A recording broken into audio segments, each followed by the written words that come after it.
if you're like me, you don't have an open work permit, you don't have networking connections, but you really want to increase your chance of getting noticed by employers inside Canada, then this video is for you.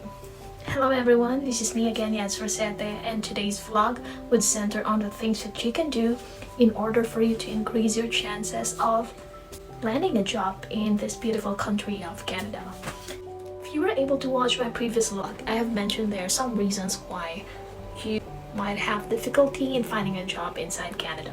But if you have not watched it yet, I suggest that you click on this link in order for you to be able to watch that video. And of course, just to ask some favor, if you won't mind, if you want to have more insights about how to land a job inside Canada, then you might as well just click like and hit the subscribe button for me, please. So maybe you're like me. I came here as a tourist and is hoping to have an open work permit from my husband's work permit, but had no luck of getting it. So I still have a visitor record and a tourist status, but I am wondering how to land a job in Canada fast and quicker than I am expecting. Or maybe you're an international student who is struggling to find jobs that caters to your need as a newcomer in Canada. You could also be someone who had been lucky, who is lucky to have a family here who are already permanent residents, and thus you're a landed immigrant in Canada and you don't need documents anymore in applying, but still has the same experience with us, trouble in looking for jobs. Whatever your status is, as long as you're having a hard time looking for a job, this video is for you. And for today's vlog, I would be talking about the things that might help you stand out from the competition of looking for jobs inside Canada. So this is in connection to my previous vlog. If you haven't watched it yet, I encourage you to click this link so you can have the grasp of what I was talking in it, of the reasons why it's hard to land a job here. But let's just say that you really don't stand a chance in getting referrals because you're a stranger in your neighborhood, you don't have a friend here, you don't have a family here. Let's try to imagine that scenario and talk about how you'd land a job despite all those circumstances. There are actually tips, guys, other than those that I have indicated on the first video of this series. Okay, so let's delve into the first one. The first tip that I could give you is to build a Canadian format resume. It helps a lot, guys, to organize your resume in a way that it is tailored to the format of the country where you're applying at. So I would encourage you to build a Canadian format resume, and I would create a separate vlog for this. There are also a lot of websites which will help you build your resume in this format, and they're for free. They have free trials, so you might try them out.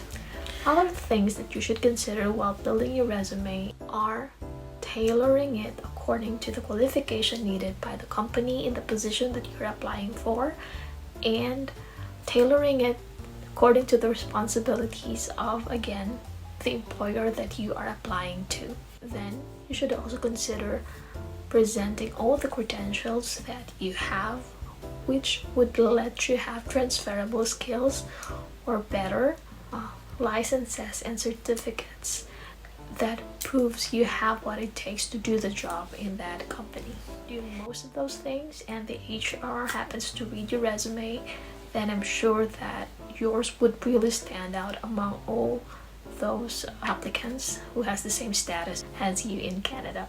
Yes, I know, and I have applied this strategy in other countries. I really received a lot of replies, but relatively Canada has a more challenging competition in the job market.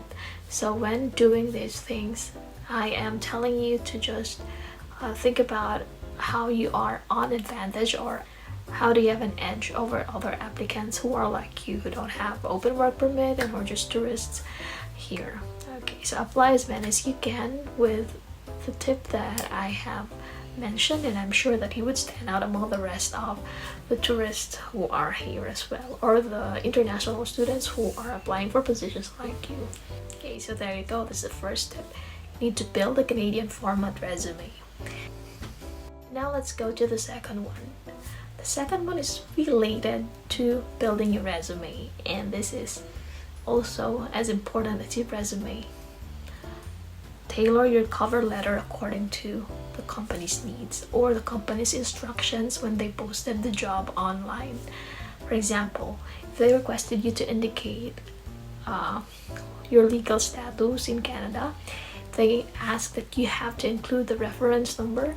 If they asked on your qualifications to be stated in the cover letter, then you have to do as what the HR or what the company tells you to do. And there are two things that I want you to consider in how you have to send your resume to the employer and how you'll send your resume to the employer.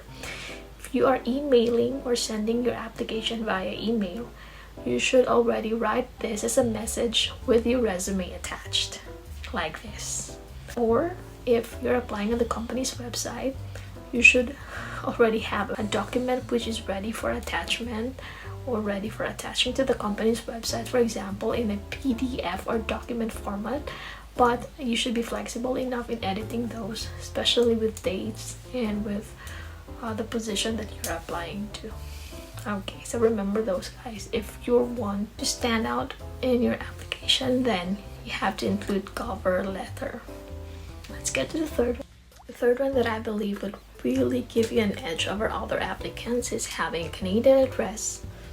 Yes, a Canadian address with a valid postal code and a Canadian number. If ever you are still outside Canada and you still want to be replied by a Canadian employer using a Canadian number, there are actually applications online which you can use in order to apply for Canadian employers. Let them notice that you still have a Canadian number despite being out of the country, so they can contact you easily if ever they have questions and queries about you, and more importantly, so that they will still reply to your application if they want to hire you. There's really an edge in having Canadian address and number. The fourth one is what I'm trying to acquire right now, learning the second national language of Canada, which is French. There are a lot of free books online. There are YouTube videos which would let you learn the basic conversational language of French, but there's Duolingo, which I want to promote to you. They have 7 days free trial if you're inside Canada, but I think they are cheaper when you're in the Philippines or in Southeast Asia, and it is really like just playing a game, but you'd wonder how these words are imprinted on your mind already, even with the first unit only. I'm not yet done with the first unit, but I am amazed at how I remember saying "Je m'appelle Adeline." I'm saying some French words which I might use in the next vlog. And we're down to the last tip that I would give you, but this one is definitely not the least. It is to improve your set of skills and to get certifications or licenses. Even online, yes guys, even with Microsoft skill set or showing that you really have good skills in Microsoft Office, there are free things to do online to get those licenses. And if you want, you can enroll in some courses online which have minimal fee. You don't need to go to a center or anything just to get those licenses, and that would help you stand out in the competition or in the job market. And an added contender would be for you to get a language test like IELTS or CELPIP, because it would show the employers that you are conversational in the English language, and that would help them think that, oh, you can really adapt easily to the work environment inside Canada. And there are really specific jobs like, of course, customer service representative, call center agents, being a liaison to a company, or even those store clerks, as even those who are sales associate. They have the need of fluent English speakers in those positions. Or the company would really look into your application if you have the fluency of speaking English in those fields. Okay, so those are just some of the tips, guys, that I can give you tonight, but I think there might be some insights that other landed immigrants, international students, or permanent residents who are already here can give us in this video. And if you're one of them, please comment down below what you can suggest to us in order to land a better job here. I mean, in order to stand out in the job market, even if we don't have legal documents to work yet in Canada, or even if we're not inside Canada. I hope all goes well with you. See you next time, guys. Have a great Sunday, and please don't forget to hit the like button and share these videos to your friends and family who are aspiring to be working inside Canada. And it would be better if you subscribe.